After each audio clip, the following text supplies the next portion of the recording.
Álvaro Obregón, nacido el 19 de febrero de 1880 en la hacienda Siquicíba, Navojoa, Sonora.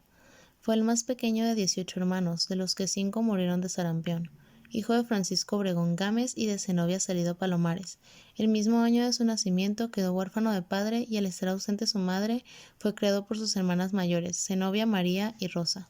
Estudió en la escuela local de la que su hermano José era director. Inició su carrera política en Guatabampo, Sonora, donde fue primer regidor y síndico. Ejerció como profesor de una primaria en Moroncarit, perteneciente al municipio. Casado en 1903 con María del Refugio Urrea, con la que tuvo 2 hijos, Humberto y María del Refugio. Su esposa falleció en 1907 mientras alumbraba gemelos que murieron en el parto. El 2 de marzo de 1916 se casó con María Claudia Tapia Monteverde, con la que tuvo 7 hijos, Álvaro, Mayo, Alba, Francisco, María Xóchitl, Zenobia y Ariel. En el año 1912, durante la Revolución Mexicana, organizó una fuerza formada por unos 300 indios yaquis en apoyo del presidente revolucionario Francisco I. Madero, enfrentándose a un levantamiento encabezado por Pascual Orozco. Fue promovido al rango de coronel durante esta campaña, siendo nombrado comandante militar de la capital del estado, Hermosillo, en 1913. Organizó la resistencia contra Victoriano Huerta en Sonora, tomando Nogales el 14 de marzo de 1913. Al fallecer Madero, apoyó a Venustiano Carranza, ayudó a someter a las diferentes fuerzas rebeldes encabezadas por Francisco Villa y Emiliano Zapata. Perdió su brazo derecho en una batalla cerca de León contra Villa. Al ser elegido Carranza como presidente en 1915, fue designado secretario de Guerra, cargo en el que se mantuvo hasta el año 1917. Enfrentando políticamente a Carranza, participó en el Plan de Agua Prieta, cuya consecuencia final fue el asesinato del presidente.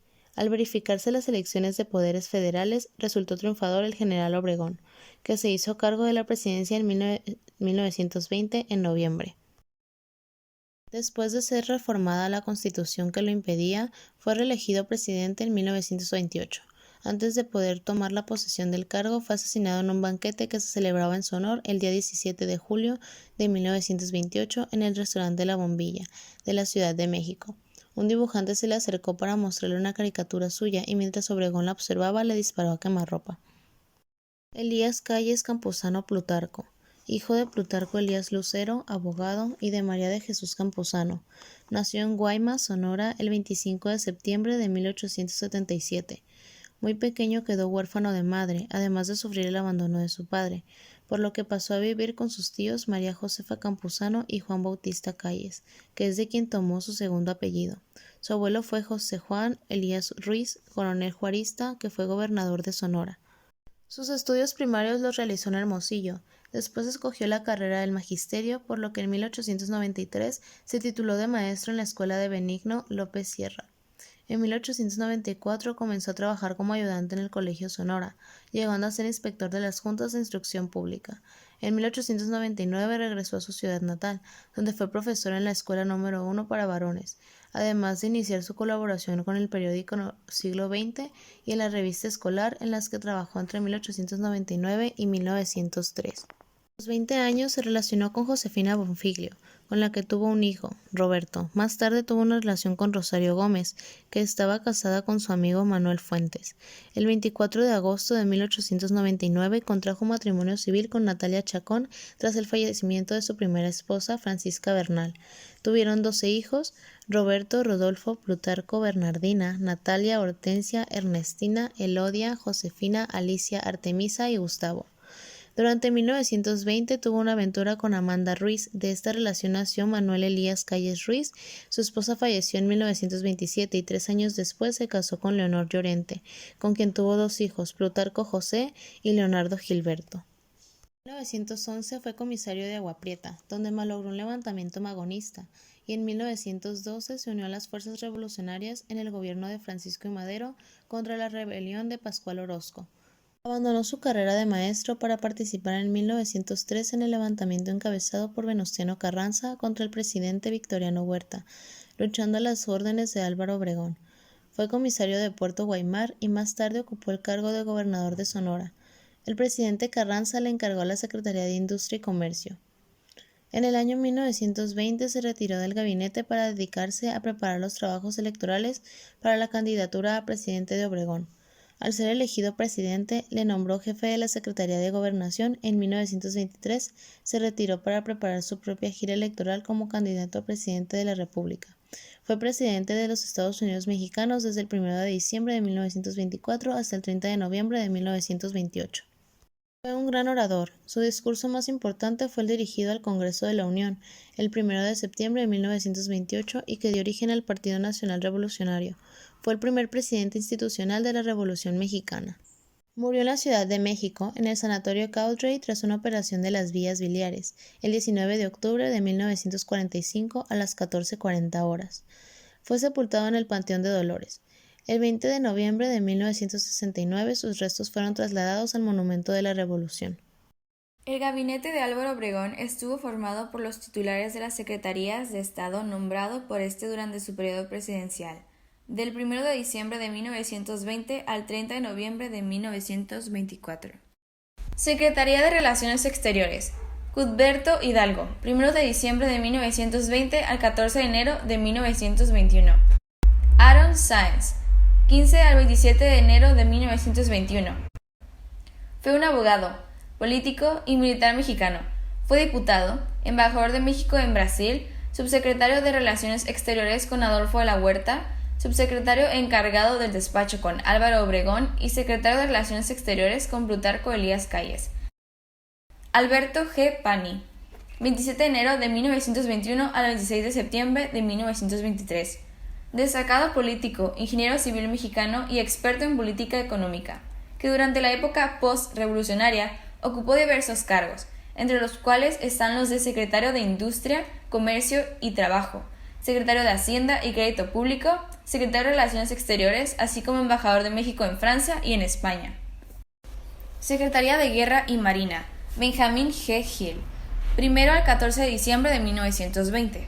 Fue un militar mexicano que se unió a la Revolución Mexicana. Enrique Estrada, 15 de diciembre de 1920 al 1 de diciembre de 1921. Fue un militar y político mexicano que participó en la Revolución Mexicana. Nació en Moyagua, Zacatecas. Francisco R. Serrano, 2 de diciembre de 1921 al 30 de noviembre de 1924. Fue un militar y político mexicano que se desempeñó como general del Ejército Constitucionalista durante la Revolución Mexicana y gobernador del Distrito Federal entre 1926 y 1927. Secretaría de Hacienda y Crédito Público, Adolfo La Huerta, 1 de diciembre de 1920 al 25 de septiembre de 1923. Fue un político y contador mexicano. Fue presidente de México en calidad de sustituto, desde el 1 de junio hasta el 30 de noviembre de 1920. Secretaría de Agricultura y Fomento, Antonio I. Villarreal, 1 de diciembre de 1920 al 21 de abril de 1922. Fue un destacado militar revolucionario, profesor y político mexicano, de gran trascendencia dentro de la Revolución Mexicana y en los gobiernos posteriores a ella. Ramón P. de Negri, 22 de abril de 1922 al 30 de noviembre de 1924. Ramón P. de Negri nace en Hermosillo, Sonora, a principios del siglo XX, hijo de la mecánica Casimira Pérez. Secretaría de Industria, Comercio y Trabajo, Rafael Subarán Capmany, 1 de diciembre de 1920 al 16 de febrero de 1922. Miguel Alessio Robles, 17 de febrero de 1922 al 29 de octubre de 1923. Fue un abogado, periodista, escritor y académico mexicano. Secretaría de Comunicaciones, Pascual Ortiz Rubio, 1 de diciembre de 1920 al 16 de febrero de 1921. Fue un político, diplomático, geógrafo e historiador mexicano. Fue presidente de México de 1930 a 1932, año en que presentó su dimisión.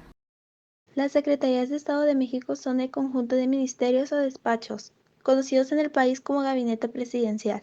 Integran la denominada Administración Pública Federal, un grupo de colaboradores que asisten para el desarrollo de sus atribuciones y funciones al presidente de México.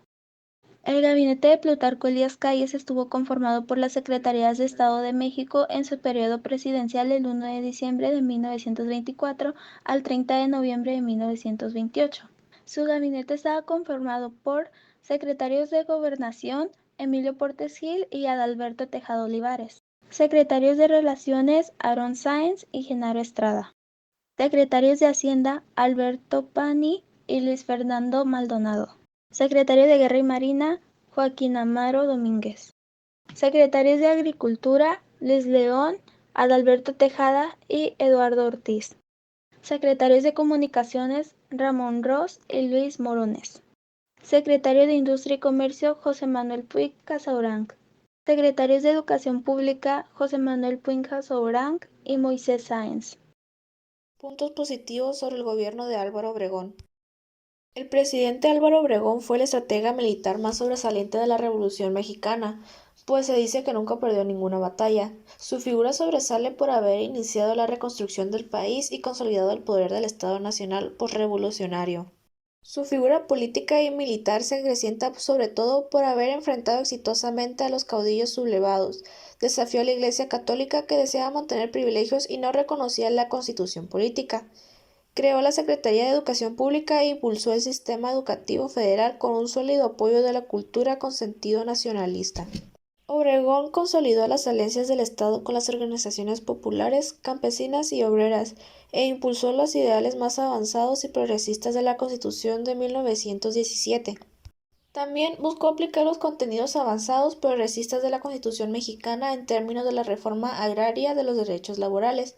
Trató de comenzar la reglamentación de los artículos 27 y 123 para que fueran efectivos y aplicables. Álvaro Obregón puso los cimientos del Estado corporativo que predominó a lo largo del siglo XX. Estableció alianzas con la Confederación Regional Obrera Mexicana y apoyó la fundación del Partido Nacional Agrarista.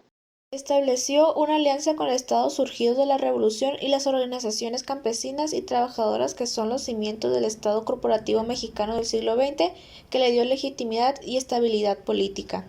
Respecto al petróleo, su postura fue cambiar las concesiones petroleras, como las había otorgado el gobierno de Porfirio Díaz, para que tuvieran un término de 50 años, y además de que debían obtener los registros por el gobierno de México y pagar impuestos. Puntos negativos sobre el gobierno de Álvaro Obregón. Álvaro Obregón estuvo dentro de su mandato corrientes militares muy presentes, además de que buscó de manera constante una reelección indefinida. Desde el momento en el que Obregón asume la presidencia de México se desarrolla la oposición, de manera que se comenzaron a producir levantamientos militares y asesinatos de líderes militares, políticos y sociales del país, lo que generó un clima de inestabilidad y terror en todo el territorio. Álvaro se encargaba de desestimar a los demás candidatos, quedando solo él como candidato a la presidencia. Puntos positivos sobre el gobierno de Elías Calles. Siendo presidente electo, Calles se enfrentó con los problemas del país resultantes de los anteriores movimientos sociales y políticos. Obligó a la alta oficialidad a revalidar su grado, además modernizó y profesionalizó las Fuerzas Armadas. Promovió la legalización agraria, de irrigación y de créditos para el campo. Fundó los bancos Ejidal y Agrícola, reestructuró la escuela de Chapingo y la de Medicina Veterinaria. Repartió más de 3 millones de hectáreas a 3.000 campesinos, tuteló la sindicalización, expidió la Ley General de Pensiones Civiles a favor de los empleados federales y estimuló la creación y funcionamiento de cooperativas.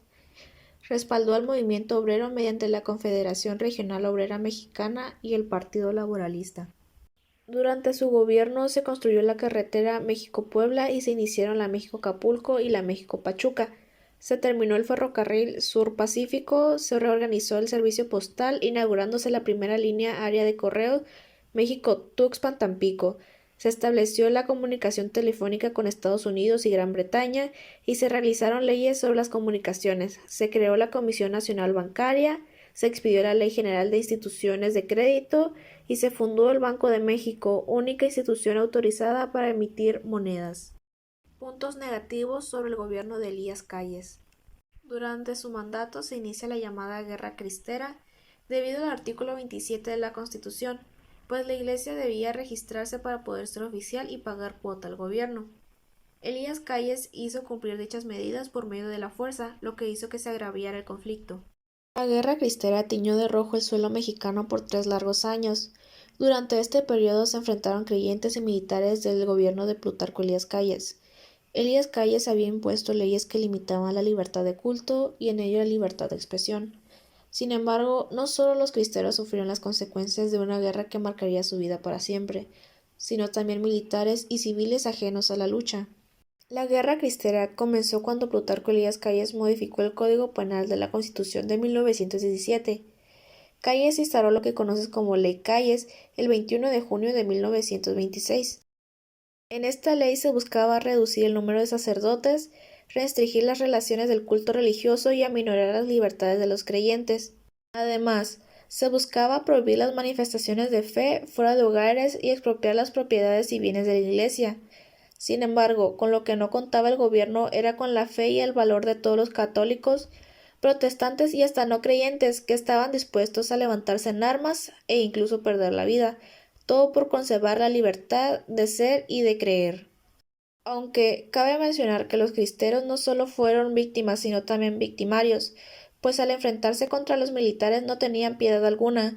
Quienes se encontraban ajenos al movimiento también sufrieron las consecuencias de esta violenta guerra, pues sus hogares fueron saqueados, mujeres sufrieron abuso sexual y otras tantas personas perdieron la vida.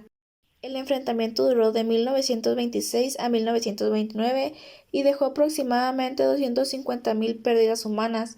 La guerra cristera debió terminar en 1929, cuando el episcopado y el gobierno se pusieron de acuerdo por medio de arreglos para establecer la paz. Sin embargo, al ser este un arreglo entre élites, los campesinos no quedaron conformes y nuevamente se levantaron en armas.